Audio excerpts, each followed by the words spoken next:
Twin little girls cried for leftovers until their brother dialed 911. What happened next shocked all.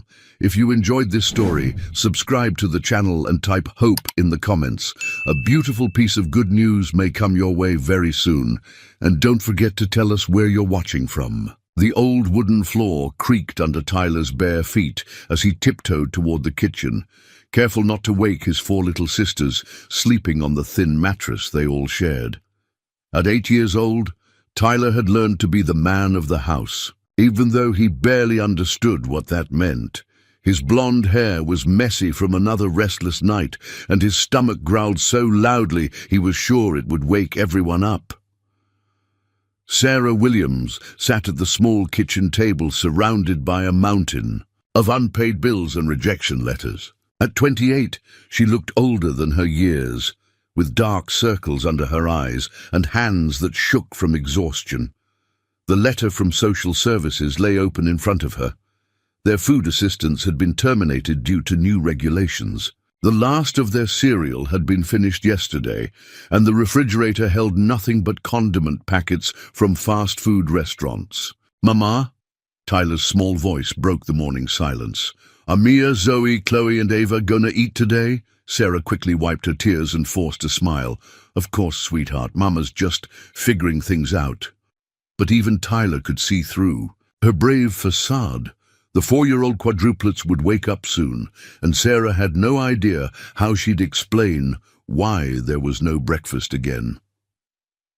Tyler climbed onto the chair next to his mother, his young mind processing the gravity of their situation, in a way that no child should have to. He had watched other kids at school with their fathers, men who picked them up in nice cars, who had lunch money to give them, who seemed to fix everything just by being there. Tyler had never met his father, but he had always imagined that somewhere out there his dad was looking for him too. "Mama, why don't we call my daddy?" Tyler asked innocently. "Maybe he can help us." Sarah's heart shattered into a million pieces. She had never told Tyler the truth about Marcus Thompson, the successful businessman who had no idea he had a son. Their brief relationship 8 years ago had ended before Sarah even knew she was pregnant, and she'd been too proud to reach out when she discovered Tyler was coming. "Baby, it's complicated," Sarah whispered, pulling Tyler closer. "Your daddy, he doesn't know about us." Tyler's young mind couldn't understand why his father wouldn't know about them. In his innocent world, daddies were supposed to be there when families needed help. As Sarah went to take a shower, hoping the water would wash away her tears, Tyler made a decision that would change everything. He remembered the bright red emergency phone number on the refrigerator that his mother had taught him for real emergencies. Tyler was certain this qualified. His baby sisters were hungry, his mama was crying, and they needed help. With the pure logic of an 8-year-old, he picked up the old phone and dialed 911.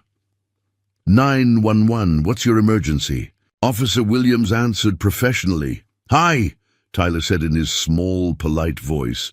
"This isn't like a fire or anything, but can you tell my daddy that me and my sisters are really hungry? Mama's trying really hard, but we don't have any food. And I think Daddy would want to know." Officer Williams paused, his heart immediately going out to the young voice on the line. "Sweetheart, what's your name?" "Tyler Williams. I'm 8 years old, and I live on Maple Street with my mama Sarah and my 4 little sisters. They're only 4, and they're really little, so they need to eat every day. I just thought maybe if Daddy knew, he could help Mama."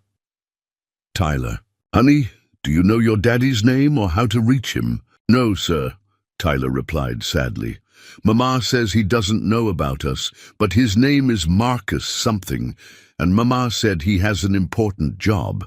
Maybe you know him?" Officer Williams was sitting in his patrol car outside Thompson Industries headquarters, having just finished a community safety meeting with several local business leaders. Next to him in the passenger seat sat Marcus Thompson himself, the 42-year-old CEO who had stayed behind to discuss increased security measures for the downtown area. Marcus, who had been reviewing documents on his tablet, looked up when he heard Officer Williams' side of the conversation becoming unusually emotional. "Marcus, something with an important job," Officer Williams repeated slowly, his eyes meeting Marcus's. The successful businessman had built his empire from nothing, known throughout the city for his sharp business acumen, and unfortunately, his reputation for brief relationships in his younger years. Marcus felt his blood run cold. "What did you say the child's name was?" "Tyler Williams," the officer replied. 8 years old. Says his mother is Sarah Williams. The color drained from Marcus's face as memories came flooding back. Sarah Williams, the kind, beautiful woman he had dated 8 years ago during one of the most stressful periods of his life. She had been working as a waitress while studying nursing, and their relationship had been intense but brief. He had been so focused on his expanding business that he had let her slip away without ever looking back. "Officer Williams," Marcus said quietly, I think that might be my son." Tyler was still on the line, unaware that his simple phone call had just connected him with the father he had always dreamed of meeting. "Sir, are you still there? Do you think you can help find my daddy? I promise we're not bad kids. Mama works really hard, but sometimes grown-up stuff is just too hard, even for mamas." Officer Williams looked at Marcus, whose hands were trembling as he reached for the phone. "Tyler, this is Officer Williams. I'm going to send someone to help your family right away, okay? And Tyler, I think your daddy might want to meet you very much." "Really?" Tyler's voice lit up with hope.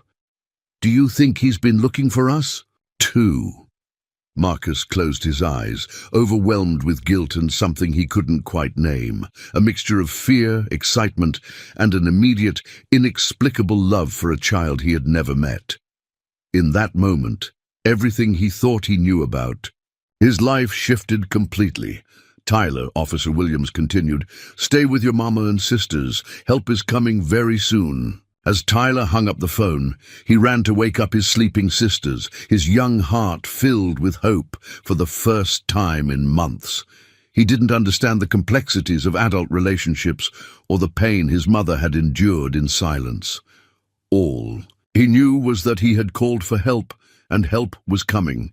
Meanwhile, Marcus Thompson sat in stunned silence, staring at his phone as if it held the answer to every question he had never thought to ask. In less than 5 minutes, his entire world had been turned upside down by the innocent voice of a hungry 8-year-old boy who just wanted his daddy to know he needed help.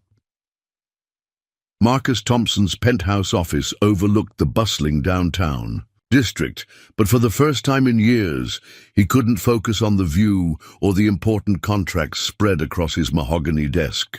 The revelation of Tyler's existence had shaken him to his core, and Officer Williams's words echoed in his mind. "I think that might be my son."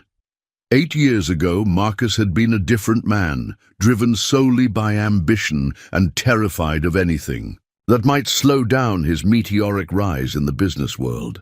He had worked 18-hour days, traveled constantly, and treated relationships as temporary distractions. Sarah Williams had been different, though. She had seen through his workaholic facade and challenged him to be better. But he had been too afraid of vulnerability to let her in completely. "Mr. Thompson," his assistant knocked gently. "Officer Williams is here to see you." Marcus straightened his tie, trying to compose himself. "Send him in." Officer Williams entered carrying a manila folder. His expression was serious but kind. "Marcus, I've done some preliminary research. Sarah Williams, age 28, currently unemployed after losing her job at the diner 3 weeks ago. She has 4 daughters, quadruplets born 4 years ago to a different father who passed away in a construction accident 2 years back." Marcus felt his chest tighten. "She's been raising 5 children alone. The family has been surviving on government assistance, but recent budget cuts eliminated their food stamps. They're behind on rent. Utilities have been turned off twice." And Officer Williams paused, choosing his words carefully. "Marcus, that little boy who called today, He's been trying to take care of everyone. His teacher says he often shares his school lunch with other kids who don't have food. The irony wasn't lost on Marcus. While he had been accumulating wealth beyond most people's dreams, his own son had been going hungry just 15 miles away. What do we do now? First, we need to verify paternity legally. But Marcus. Officer Williams hesitated. That boy needs his father now, not in 6 weeks when the DNA results come back. The family is in crisis. Marcus was already reaching for his car keys. Take me to them. Meanwhile, in the small 2-bedroom apartment on Maple Street, Sarah had returned from her shower to find Tyler practically bouncing with excitement while trying to explain to his 4 sleepy sisters that help was coming. "Tyler, honey, what are you talking about?" Sarah asked, immediately sensing something had happened. "Mama, I called 911 and told them about Daddy," Tyler announced proudly. "The policeman said Daddy wants to meet us and help is coming." Sarah felt the world tilt beneath her feet. "Tyler, what exactly did you say?" "I told them Daddy's name is Marcus something, and that he has an important job, and that we're hungry, and that maybe Daddy would want to help if he knew about us." Tyler was beaming, completely unaware of the bombshell he had just dropped. Sarah sank into a chair, her heart racing. She had spent 8 years protecting Tyler from the truth about his father, and now her 8-year-old son had potentially just opened a door she had never intended to unlock. Marcus Thompson wasn't just any businessman. He was one of the most powerful men in the city, and Sarah had always assumed he wouldn't want anything to do with the complications of an unplanned child. The quadruplets, Mia, Zoe, Chloe, and Ava, were now fully awake and clustering around their big brother, sensing the excitement, even if they didn't understand it. The 4-year-olds had learned not to ask for food in the mornings, but their small faces lit up when Tyler whispered that breakfast might be coming soon. "Mama, are you okay?" Tyler asked, noticing the tears streaming down Sarah's face. "I did." "Good, right? I found Daddy." Before Sarah could answer, there was a knock at the door. Through the peephole, she could see Officer Williams standing next to a tall man in an expensive suit. Even 8 years later, she would recognize Marcus Thompson anywhere. Sarah's hands shook as she smoothed her worn clothes and tried to fix her hair. She had imagined this moment 1,000 times, but never like this. Never when she was at her lowest point. Never when her children were hungry. Never when she looked like she had given up on life. "Tyler," she whispered urgently, "I need you to take your sisters to the bedroom and play quietly, okay?" "But Mama, Daddy's here," Tyler protested. "Please, sweetheart, just give Mama a few minutes to talk to the grown-ups first." Tyler reluctantly gathered his sisters, but not before peeking through the curtains. "Mama, is that really my Daddy? He looks important, just like I thought." Sarah took a deep breath and opened the door. Marcus Thompson stood before her, and, for a moment, neither of them spoke. He looked exactly as she remembered, tall, confident, with kind eyes that had always been his most attractive feature.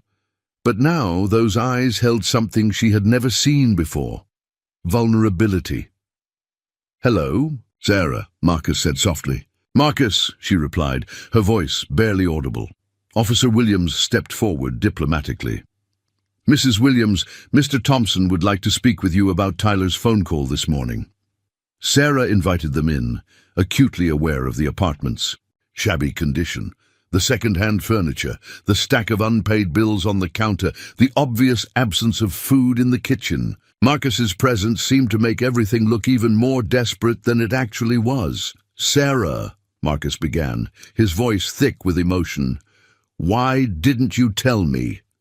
The question she had dreaded for 8 years hung in the air between them. Sarah looked toward the bedroom where she could hear Tyler trying to keep his sisters entertained, and she made a decision that had been 8 years in the making. "Because I was 20 years old, Marcus. Because you made it very clear that your business came first, and I didn't want to be the complication that derailed your dreams." Her voice was steady despite her tears. Because I was proud and scared, and I thought I could handle everything on my own. Marcus ran his hands through his hair, a gesture Sarah remembered from their brief time together. I would have. Sarah, I would have stepped up. I would have tried to do the right thing. The right thing. Sarah's protective instincts flared. Tyler isn't a mistake that needs to be fixed, Marcus. He's an amazing little boy who has been the light of my life for 8 years. I didn't want him to grow up feeling like an obligation. That's not what I meant, Marcus said quickly. Sarah, Can I meet him, please? From the bedroom came the sound of Tyler's voice, clearly attempting to tell his sisters a story about a brave little boy who found his daddy and saved his whole family. The innocence in his voice broke both adults' hearts. He's been dreaming about meeting you his whole life, Sarah admitted. I never thought this day would actually come. Officer Williams cleared his throat gently. There are some immediate practical matters we need to address. The family needs food, and there are some utility bills that need attention. Marcus was already pulling out his phone. Consider it handled. He looked at Sarah with an expression she couldn't quite read. But I want more than that. I want to be part of his life. I want to get to know my son. Sarah studied his face, looking for any sign that this was just guilty conscience or temporary emotion. What she saw instead was a man who appeared to be experiencing the same mixture of terror and wonder that she had felt the day Tyler was born. Tyler, she called softly toward the bedroom. Can you come here for a minute? The bedroom door burst open, and Tyler emerged with his sisters trailing behind him like ducklings. His bright blue eyes, so much like Marcus's, went immediately to his father. Are you my daddy? Tyler asked with the directness that only children possess. Marcus knelt down to Tyler's eye level, his voice catching in his throat. I think I might be. Would that be okay with you? Tyler studied Marcus's face seriously, then broke into the biggest smile Sarah had seen from him in months. I knew you'd be tall, and I knew you'd have kind eyes, just like me. In that moment, as Marcus looked into the face of the son he never knew existed, he realized that everything he thought mattered in his life had just been rearranged by an 8-year-old. Boy's courage to pick up a phone and ask for help. Tyler bounced on his toes with excitement as Marcus knelt before him, studying every detail of his father's face as if memorizing it. The 4-year-old quadruplets hung back shyly, unsure of this new development, but sensing the importance of the moment. Daddy, are you really rich like Mama said? Tyler asked with the blunt curiosity of childhood. Because we're really good at sharing, and Mia, Zoe, Chloe, and Ava are really little, so they eat really small portions. Marcus felt his heart break and mend simultaneously. Tyler, you don't need to worry about sharing anymore. There's going to be plenty of food for everyone. Tyler's face lit up. Can we have pancakes? The girls have never had real pancakes, only the ones Mama makes with water when we don't have milk. Sarah closed her eyes, embarrassed by how their poverty was being laid bare, but Marcus reached out and gently touched her arm. Sarah, why don't we all go get some breakfast? There's a family restaurant downtown that makes the best pancakes. In the city, we can't, Sarah said quietly. We don't have. You're not paying, Marcus said firmly. I'm buying breakfast for my family. The word family hung in the air like a promise. Tyler immediately began trying to convince his sisters to come meet their new family member, while Sarah struggled with the surreal nature of the situation. Officer Williams, who had been quietly observing the reunion, stepped forward. I'll leave you folks to get acquainted. Marcus, my card is here if you need anything else. As the officer left, Marcus turned his attention to the quadruplets who were peeking out from behind Sarah's legs. Tyler took charge of introductions with the confidence of a seasoned big brother. Daddy, this is Mia. She's the one who always shares her toys. And this is Zoe. She's really good at singing. Chloe likes to draw pictures. And Ava always takes care of everyone when they're sad. Tyler beamed with pride. "They're not your daughters, but they're my sisters, so they're part of our family too, right?" Marcus looked down at the four little girls with their wide, curious eyes and felt an immediate protective instinct. "Absolutely. Anyone who's important to you is important to me." The drive to the restaurant was surreal for Sarah. 8 years of struggling alone, and now she sat in the passenger seat of Marcus's luxury SUV while Tyler chatted excitedly about everything he had always wanted to tell his father. The quadruplets sat in the back, still somewhat overwhelmed, but warming up to Marcus as he patiently answered Tyler's endless stream of questions. "Daddy, do you have a big house? Do you have a swimming pool? Have you ever been on an airplane? Do you know how to fix broken things? Mama's really good at fixing things, but the heater is too broken even for Mama to fix." Each innocent question was like a dagger to Marcus's conscience. While he had been building his empire, his son had been learning to accept broken heaters and empty refrigerators as normal parts of life. At the restaurant, Marcus watched in amazement as Tyler carefully cut his pancakes into small pieces to share with his sisters. Even though each girl had received her own full plate, the 8-year-old had been conditioned to ensure everyone else ate first, a responsibility no child should have to carry. "Tyler," Marcus said gently, "you don't have to share your food. Everyone has their own breakfast." Tyler looked confused. "But what if they're still hungry after theirs is gone?" "Then we'll order more," Marcus replied, his voice thick with emotion. "There's always more." Sarah watched the interaction with tears in her eyes. Tyler was having trouble comprehending abundance after years of scarcity, and she could see Marcus beginning to understand the depth of what their son had endured. "Mama," 4-year-old Mia whispered loudly, "can we keep him?" The table erupted in laughter, breaking some of the tension. Marcus smiled at the little girl who had claimed him as part of her family with the simple acceptance that only children possess. "Actually," Marcus said, looking around the table at his unexpected family, "I was hoping you might let me keep all of you." Tyler's eyes widened. "Really? You want to keep us? Forever?" "If your mama says it's okay," Marcus replied, looking at Sarah with an expression that held 8 years' worth of regret and a future full of possibilities. Sarah felt the weight of the decision she was about to make. Tyler had grown up without his father, but he had also grown up without the complications that Marcus's lifestyle might bring.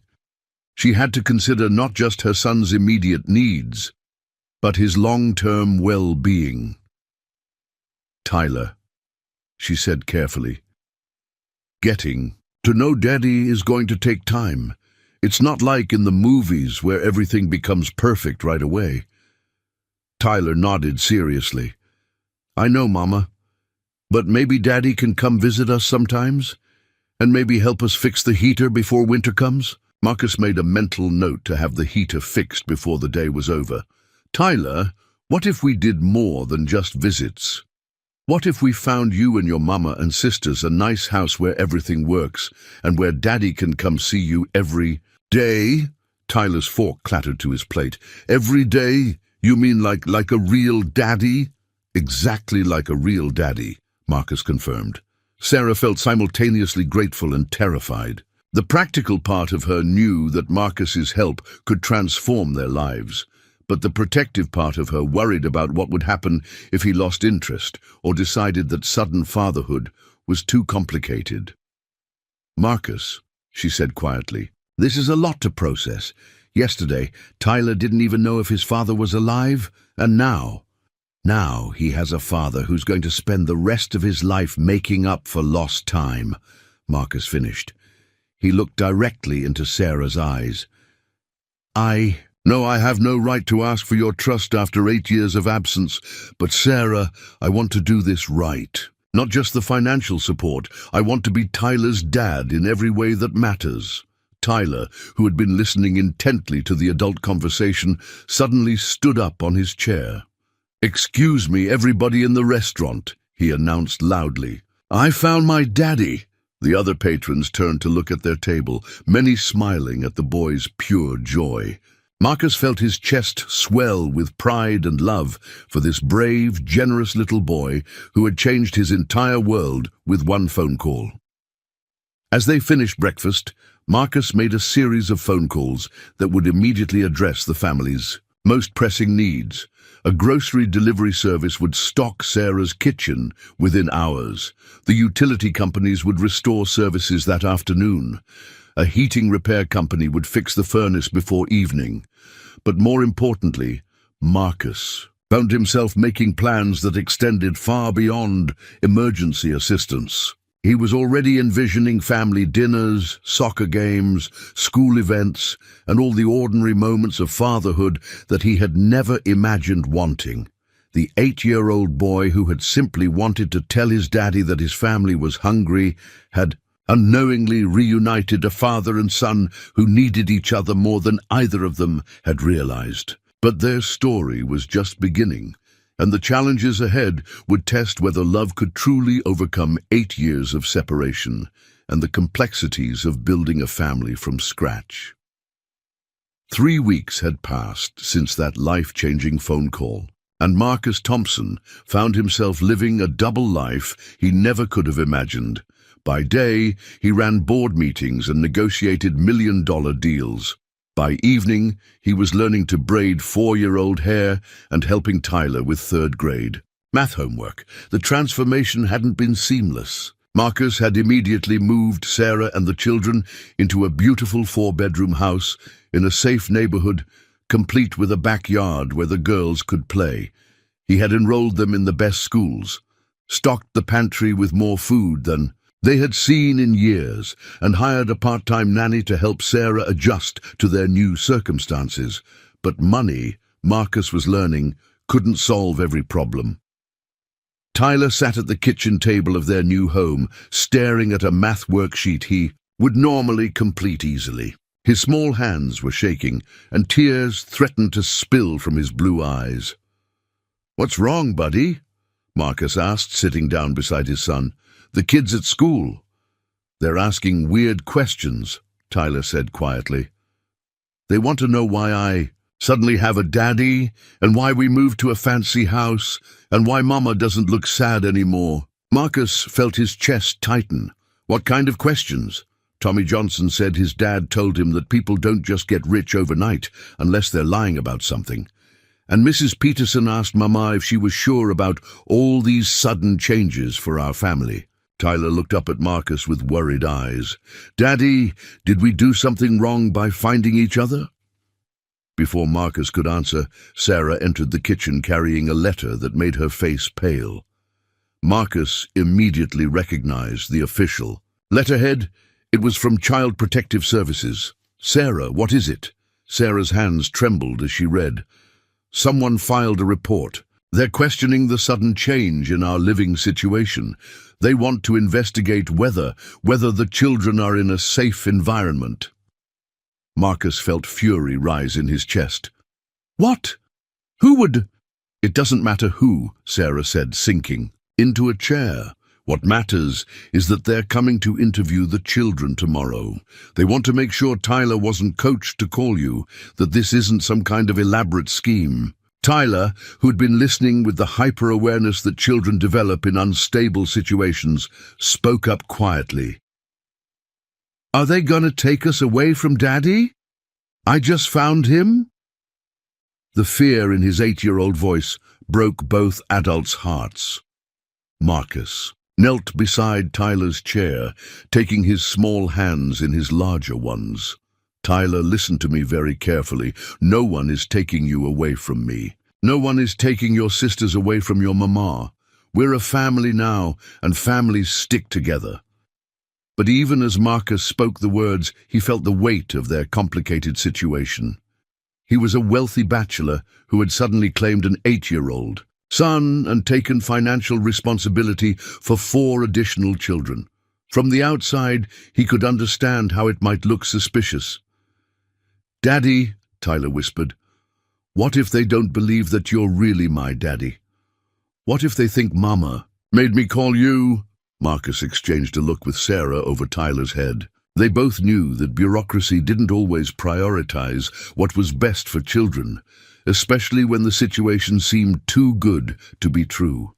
Tyler, tomorrow when the social worker comes, you just tell the truth.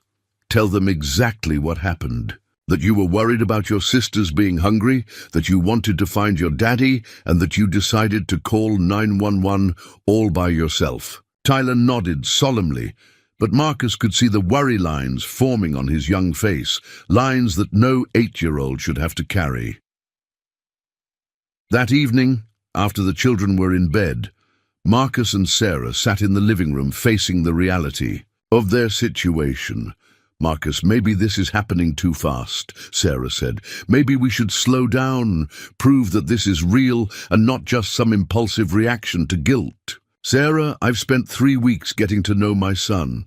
I've watched him teach his sisters how to tie their shoes. I've seen him share his dessert, even when there's plenty for everyone. I've listened to him read bedtime stories with more patience than most adults possess.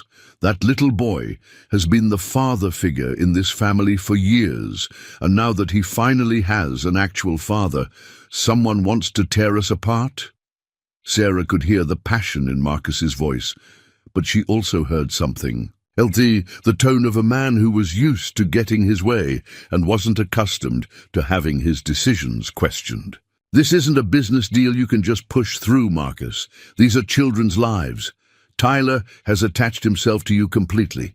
If this doesn't work out, if you decide that family life is too complicated, he'll be devastated." Marcus stood up, pacing to the window where he could see the swing set he had installed for the girls. "Are you saying you don't trust me, after everything we've built these past 3 weeks? I'm saying that Tyler called 911 because he believed his daddy would save his family. But what happens when he realizes that daddies can't fix everything?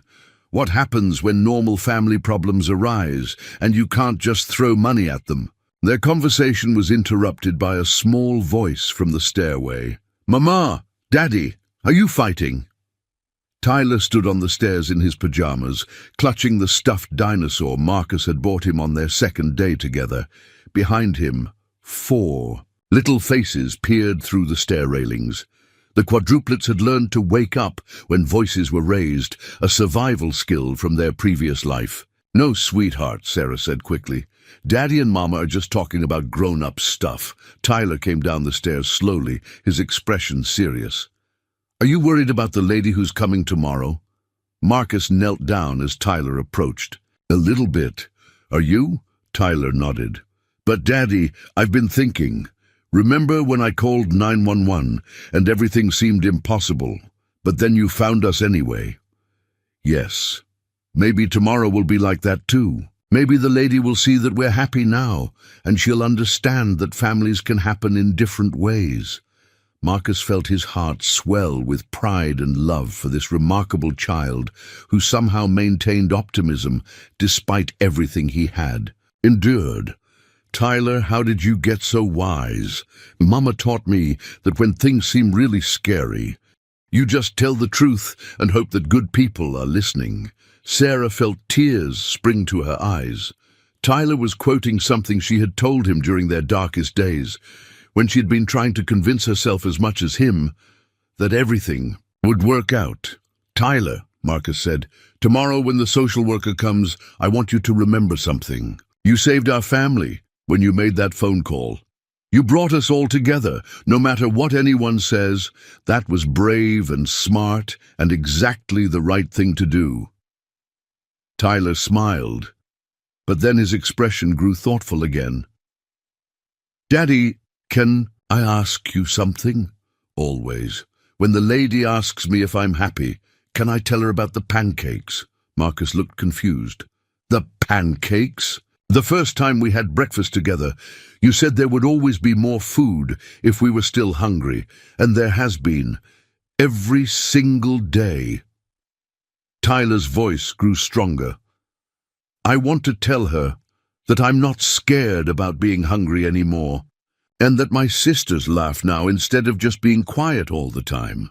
Sarah realized that Tyler was articulating something profound. The transformation that had occurred in their family wasn't just about financial security, it was about the emotional safety that came from knowing someone cared enough to provide. For them consistently, "Tyler, that's perfect. Tell her exactly that." As Marcus tucked Tyler back into bed, his son looked up at him with complete trust. "Daddy, even if tomorrow is scary, I'm glad I called 911, because now I know what it feels like to have a daddy who wants to take care of his family." Marcus kissed Tyler's forehead, overwhelmed by the weight of the love and responsibility this 8-year-old had placed in his hands. "Tyler, being your daddy is the most important job I'll ever have." As Marcus turned off the light, Tyler's voice came softly from the darkness. "Daddy, if the lady tries to take us away tomorrow, are you gonna fight for us?" "Tyler, I will fight for this family with everything I have. I promise you that." But as Marcus lay awake that night, he couldn't shake the feeling that loving his son might not be enough to protect him from a system that didn't understand how a desperate phone call from a hungry 8-year-old had created the most important family either of them had ever known. The next morning would bring their biggest test yet, proving to strangers that love could indeed happen instantly, and that Tyler's courage to reach out for help had created something real and worth protecting.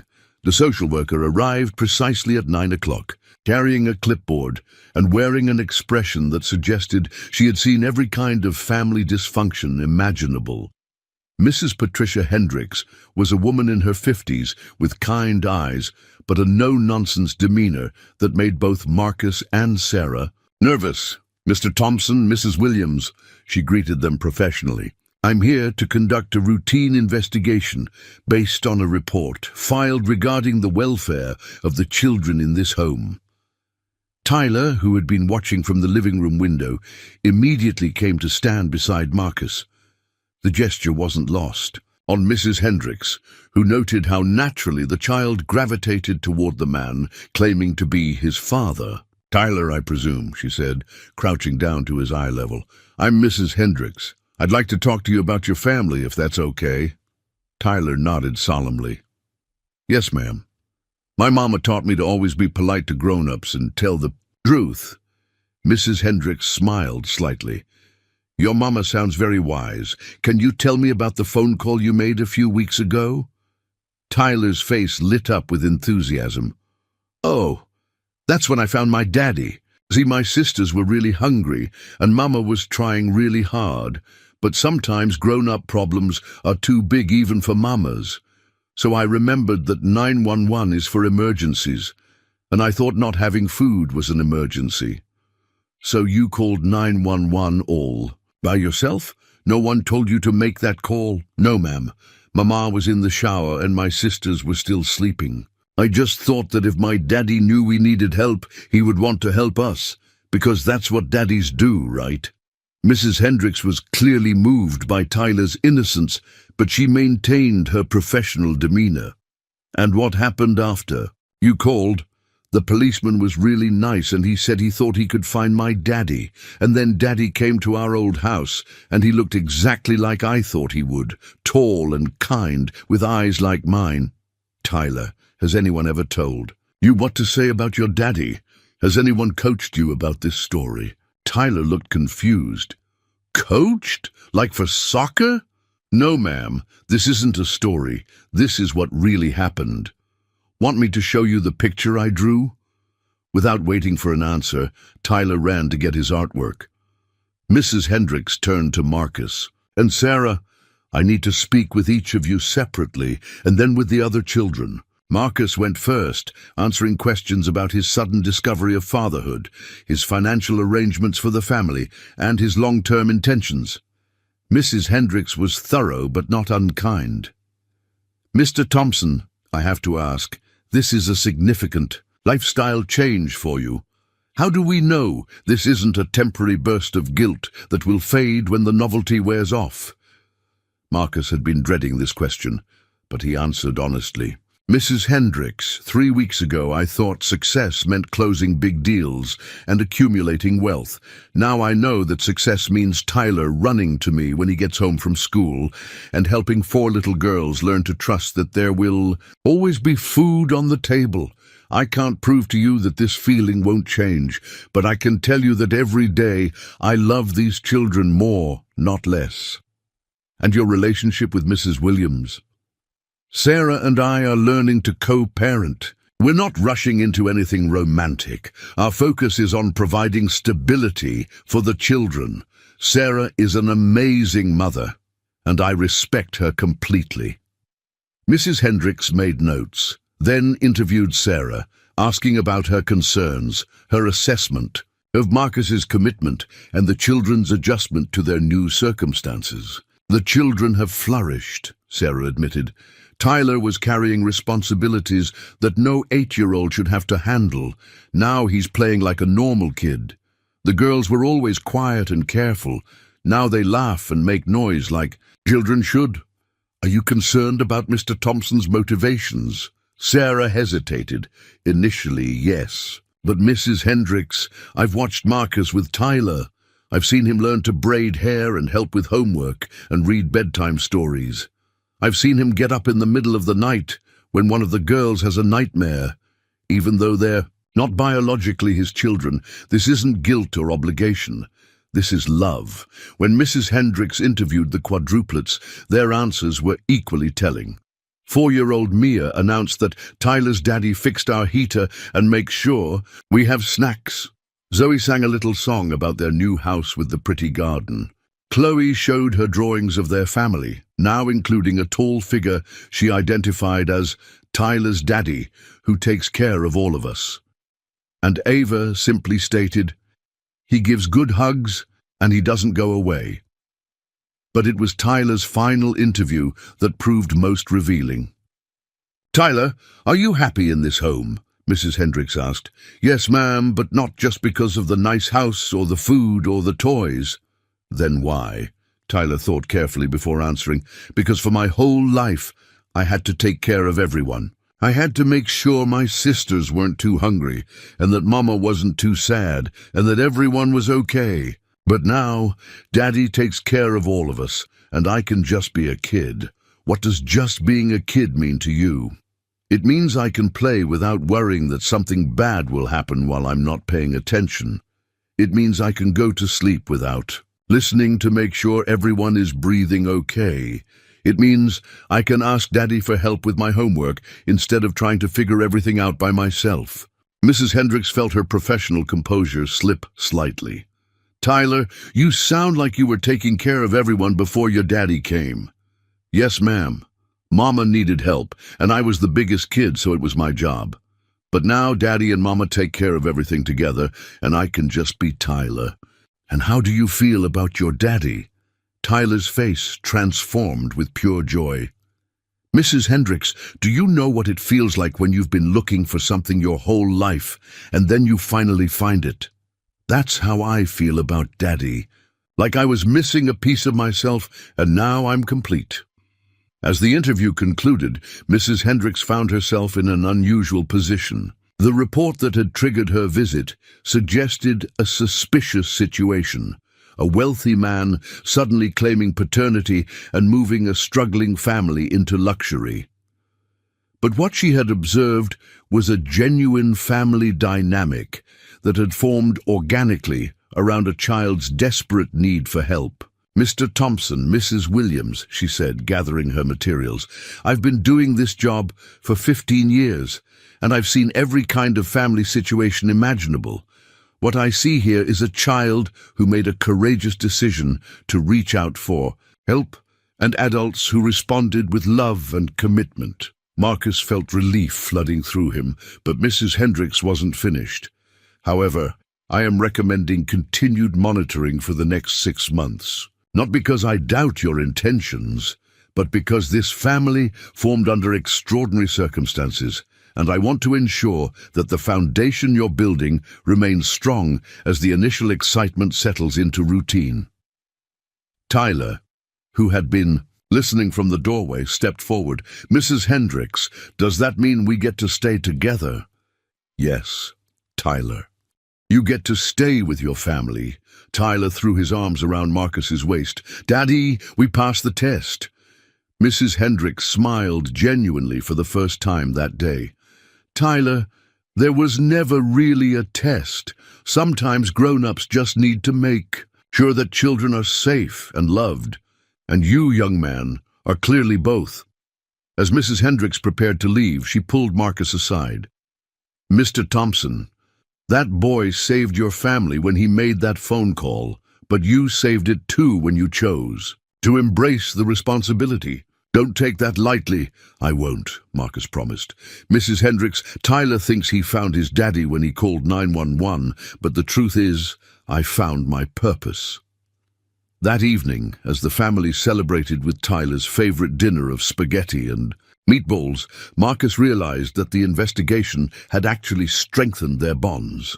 They had been forced to articulate what they meant to each other, to defend their love to a skeptical world, and in doing so, they had proven to themselves that what they had built was real and worth fighting for. Tyler, who had been unusually quiet during dinner, finally spoke up. "Daddy, can I tell you something?" "Always, son." "Today, when Mrs. Hendricks asked me if I was happy, I realized something. I used to pray every night that someday I would find my daddy, but I think maybe God was just waiting for me to be brave enough to pick up the phone and ask for help." Marcus felt tears spring to his eyes. "Tyler, you're the bravest person I know." "Nah," Tyler said with 8-year-old wisdom. "I think sometimes being brave is just loving people enough to ask for help when they need it." As Marcus tucked Tyler into bed that night, his son looked up at him with complete trust. "Daddy, are we going to be okay now?" "Tyler, we're going to be more than okay. We're going to be a family." But neither of them knew that their biggest challenge was still ahead, and that Tyler's simple act of courage was about to inspire something that would change many more lives than just their own. 2 years later, Marcus stood before a room full of business executives, but this presentation was unlike any he had ever given. Instead of profit margins and quarterly reports, he was talking about something far more important. "Gentlemen and ladies," Marcus began, 2 years ago, I received a phone call that changed my life. An 8-year-old boy named Tyler called 911 because his family was hungry, and he asked the operator to tell Daddy that we need help." The room was completely silent as Marcus continued. "That boy was my son, a son I never knew existed. And his courage to reach out for help didn't just reunite us, it taught me something profound about what success really means." Tyler sat in the front row with Sarah and his sisters, wearing his best clothes and beaming with pride as his father spoke. Now 10 years old, he had grown taller and more confident, but he still maintained the same generous heart that had prompted his original phone call. Marcus had insisted that his family be present for this announcement, even though Tyler didn't fully understand the magnitude of what was about to happen.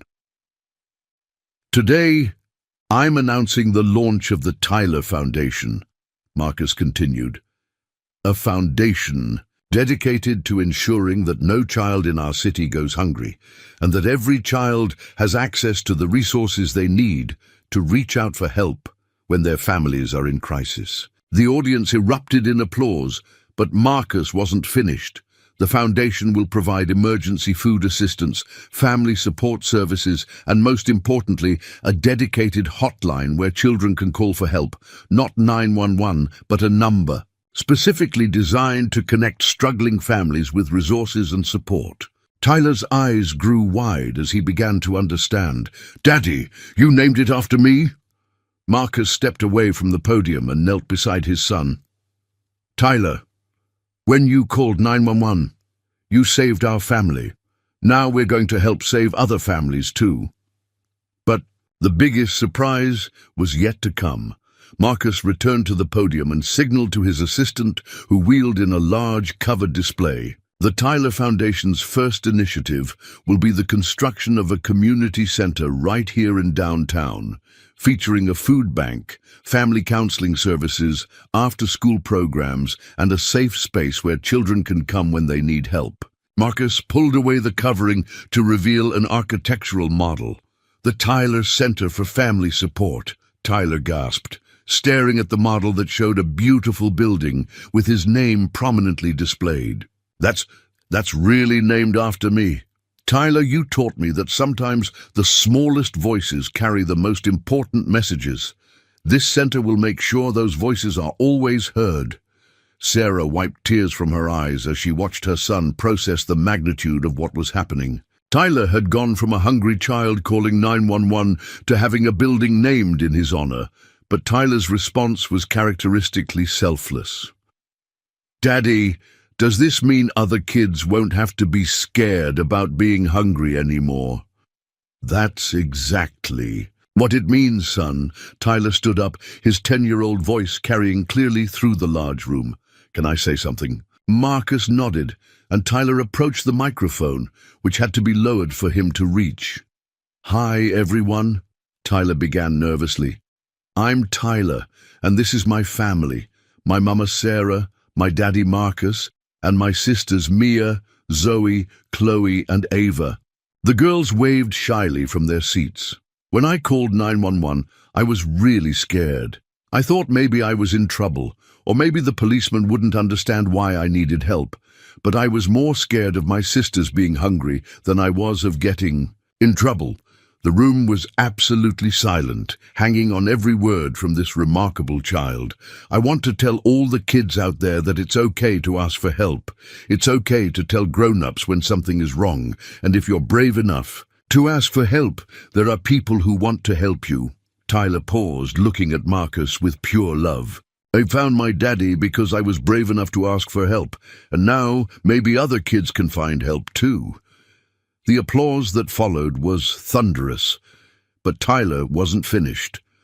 "Oh, and one more thing," he added, grinning. "If you're a daddy or mama out there and you don't know where your kids are, they might be looking for you too.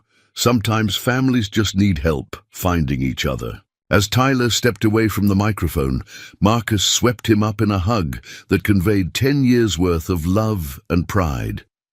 The Q&A session that followed revealed the scope of Marcus's commitment. The Tyler Foundation would be funded with $50 million from his personal fortune, with Marcus pledging to match every dollar donated by others. The community center had already broken ground and was scheduled to open within the next year, and the emergency hotline had been operating successfully for 18 months. "Mr. Thompson," one reporter asked, "this is an enormous financial commitment. What inspired you to take such dramatic action?" Marcus looked at Tyler, who was now helping his sisters color in their activity books. "My son taught me that courage isn't about the size of your voice or the power of your position. It's about loving people enough to ask for help when they need it. Tyler saved our family with one phone call. Now we're going to make sure every child has that same opportunity." Another reporter raised her hand. "Tyler, what do you think about having a building named after you?" Tyler considered the question seriously. "I think it's really cool, but I hope kids won't just remember my name. I hope they'll remember that they can be brave too, and that asking for help isn't scary. It's smart." As the press conference concluded, the family was approached by Officer Williams, who had become a close family friend over the past 2 years.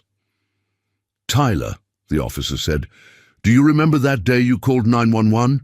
"Yes, sir. That's the day I found my daddy." "Well, I want you to know something. Your phone call didn't just find your daddy. It reminded all of us why we became police officers in the first place. To help families, to connect people who need each other, and to make sure children are safe." Tyler beamed. "Really? So my phone call helped you too?" "Your phone call helped everyone, Tyler. It reminded us that sometimes the most important emergencies aren't fires or accidents. They're children who need their families." That evening, as the family celebrated at Tyler's favorite restaurant, Marcus watched his son carefully cut his food into small pieces to share with his sisters, a habit he maintained even though abundance was no longer a concern. "Tyler," Marcus said gently, "you know you don't have to share your food anymore, right? Everyone has plenty." Tyler looked up, confused. "I know, Daddy, but I like sharing. It makes people happy." Marcus realized that his 10-year-old son had a naturally generous heart. Tyler hadn't changed his sharing habits because he was afraid of scarcity. He maintained them because giving to others simply felt good to him. "Tyler, do you understand what happened today? That because of your phone call, hundreds of other children will get help when they need it?" Tyler nodded thoughtfully. "I understand that when one person is brave, it can help lots of people. And Daddy, I think I'm not just the kid who called 911 anymore. Now I'm Tyler, whose daddy wants to help other families too." Marcus felt his heart swell with pride. "Tyler, you're 10 years old now. You don't need to worry about big responsibilities." Tyler smiled, the same wise smile that had captured Marcus's heart 2 years earlier. "I know, Daddy, but I think being a kid means sometimes you get to help make things better for other kids too." As they drove home to the house that had become a true family home, Tyler fell asleep against Marcus's shoulder. Sarah, who had been quietly observing the day's events, finally spoke. "Marcus, do you realize what you've done? You've turned Tyler's moment of desperation into a legacy of hope for thousands of families." Marcus looked down at his sleeping son, then back at the 4 little girls who had become his daughters in every way that mattered. "Sarah, Tyler saved our family when he picked up that phone, but the truth is, we were all lost before we found each other. Tyler just had the courage to reach out and ask the universe to bring us together." But their conversation was interrupted by Tyler stirring awake. "Daddy, are we home?" "Almost, buddy." Tyler sat up, still sleepy but thoughtful. "Daddy, can I ask you something?" "Always." "Do you think other kids will really call the number? The helpline we made?" Marcus exchanged a look with Sarah. The Tyler helpline had already received over 800 calls in its 18 months of operation. "Tyler, do you want to know a secret?" Tyler nodded eagerly. "Last week, a little girl named Emma called our helpline. She was 7 years old and her daddy had lost his job. She was scared because there wasn't enough food, just like how you used to worry about your sisters." Tyler's eyes grew wide. "What happened to her?" "Our team helped connect her family with job resources and emergency food assistance. Her daddy found a new job 2 weeks later. Emma sent us a drawing of her family eating dinner together with a note that said, 'Thank you for helping us not be hungry.'" Tyler beamed with pride. "Really? My phone call helped Emma too." "Your phone call helped Emma, and Michael, who was 8 and called because his mama was sick, and Sophia, who called because her baby brother needed medicine. Your courage has helped so many children, Tyler." Sarah felt tears welling up as she watched. Her son processed the magnitude of what his simple act of bravery had accomplished. Tyler had grown from a desperate child into someone who understood that helping others was one of life's greatest gifts. 3 weeks later, the family received an invitation that would change everything once again.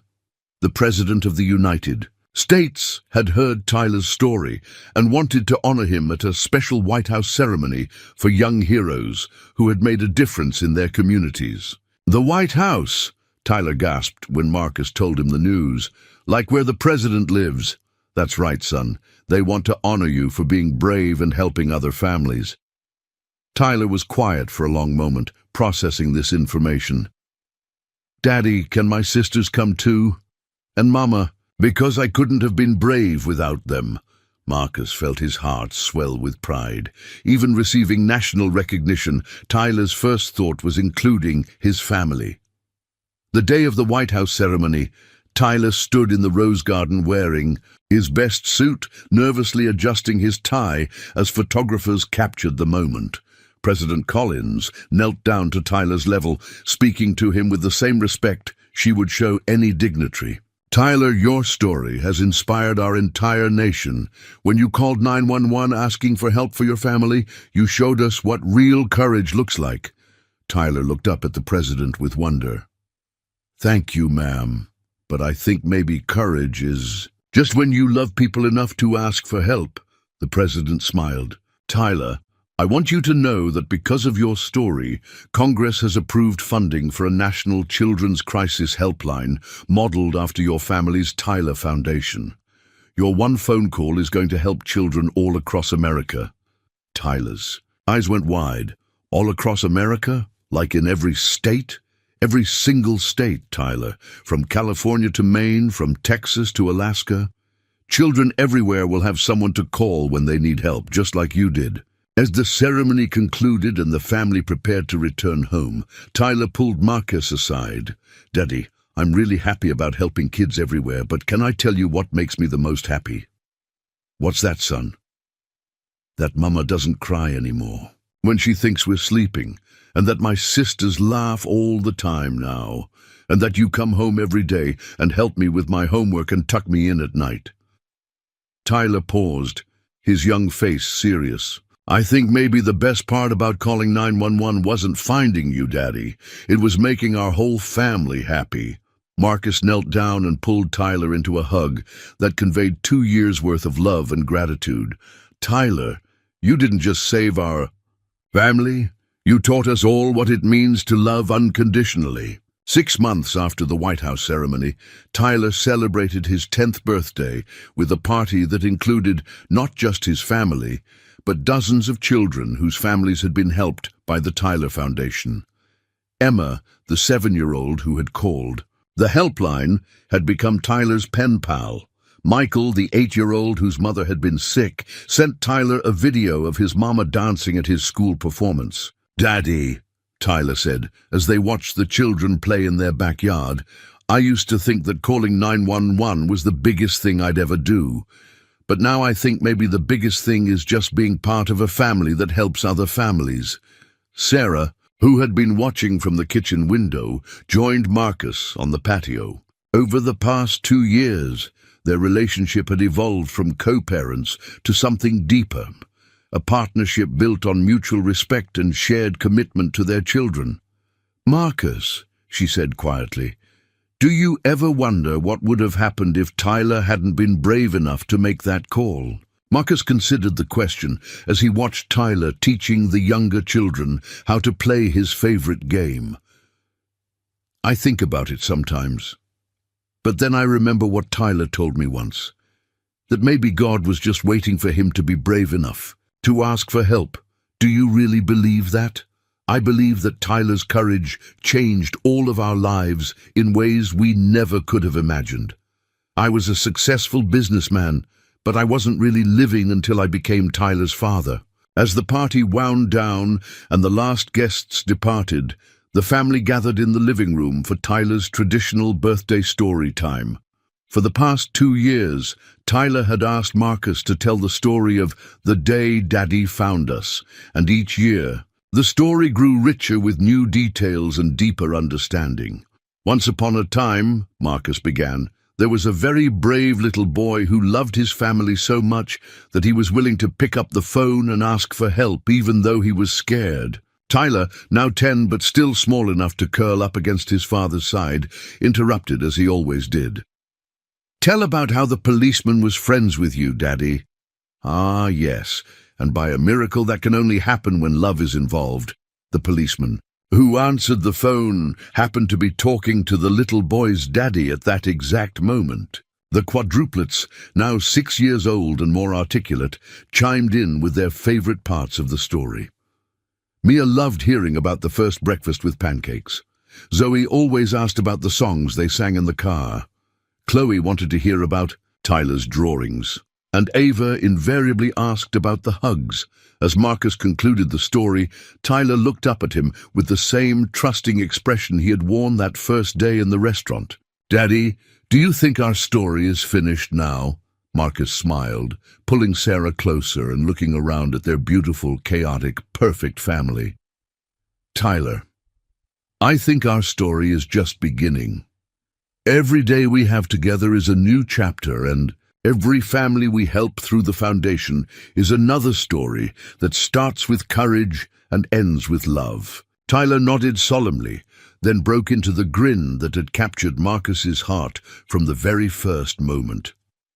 "I like our story, Daddy. It's the best story ever." Outside, the Tyler Center for Family Support stood as a testament to what could happen when one small voice was brave enough to ask for help. Inside its walls, trained counselors answered phones, social workers connected families with resources, and children learned that asking for help wasn't a sign of weakness, it was a sign of love. The Tyler Center for Family Support opened its doors exactly 2 years after Tyler's first phone call. Tyler, now 10 years old, cut the ribbon with the same courage and grace he had shown during that first call. The center's emergency hotline had already helped reunite 43 children with family members and provided crisis assistance to over 800 families. But perhaps the most important outcome was the lesson Tyler had taught everyone who heard his story. That courage isn't about being fearless, it's about loving people enough to ask for help when they need it. Tyler Williams Thompson, he had officially taken his father's name after the legal adoption was finalized, stood before the community center that bore his name, surrounded by his family and hundreds of people whose lives had been touched by his story. "When I called 911, Tyler said to the crowd, "I just wanted my daddy to know that we needed help. I never thought that one phone call would help so many other people too." He paused, looking at Marcus with complete trust and love. "But I think that's what happens when you're brave enough to ask for help. You don't just save yourself, you help save other people too." The 8-year-old boy, who had once cried for leftover food, had become a 10-year-old who understood that helping others was important. And Marcus Thompson, who had once measured success in dollars and deals, now measured it in the courage of one small boy who had taught him that the most important things in life were always about family.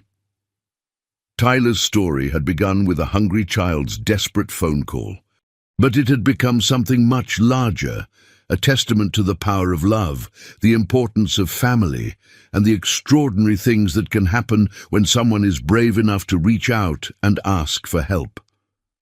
The boy, who had once shared his school lunch with hungry classmates, now had a foundation ensuring that no child in his city would ever have to choose between pride and hunger.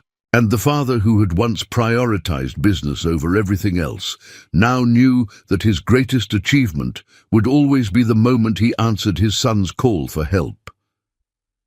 Their story proved that sometimes the smallest voices carry the most important messages, and that family isn't just about blood. It's about the courage to love completely, the wisdom to ask for help when needed, and the commitment to show up for each other no matter what.